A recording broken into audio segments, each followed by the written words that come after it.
Mali kono Mali ko kan an ka foli bɛ an lajɛbaga bɛɛ lajɛlen bi ye juma dɔ ye juillet kalo tile 29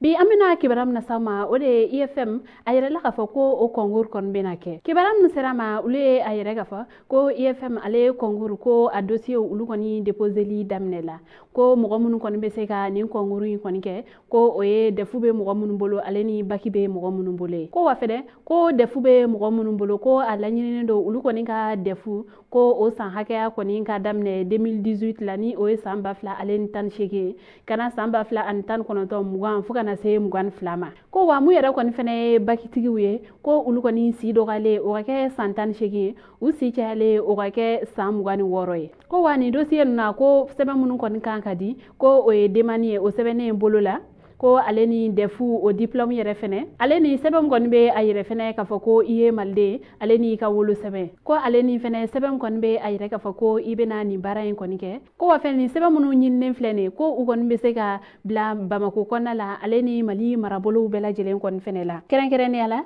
ko Kati Kita Nioro Kulikoro Joyila Sikaso Kucala Buguni Segu San Mopti Douanzan ale ni Tawden Tombouctou Gao fo ka taa se Kidal ko bɛɛ lajɛlen kɔni bɛ se ka a ka dépôt kɔni kɛ i ka yɔrɔ la ko wa fɛnɛ ni ɲɔgɔndaw kɔni bɛna kɛ ni o ye examen ye ko ni yɔrɔ fɔlen minnu filɛ nin ni dépôt kɛra yen nɔ ko olu centre la ko examen ninnu bɛ kɛ yen nɔ ko sɛbɛn minnu kɔni laɲinina walasa i bɛ se ka dépôt kɛ ka ni ɲɔgɔndan in kɔni kɛ ko o minɛli ko o baara kɔni bɛ jɔ ka kɛ ni août kalo tile 26 ye ko wa ɲɔgɔndan in o yɛrɛ kɔni fɛnɛ bɛna kɛ septembre kalo tile 10 an balimaw ni kibaruya ne tun b'an bolo ka da kulo kan ani ce aw ka kulomajɔ la aw k'an bɛn a ɲɔgɔnna wɛrɛ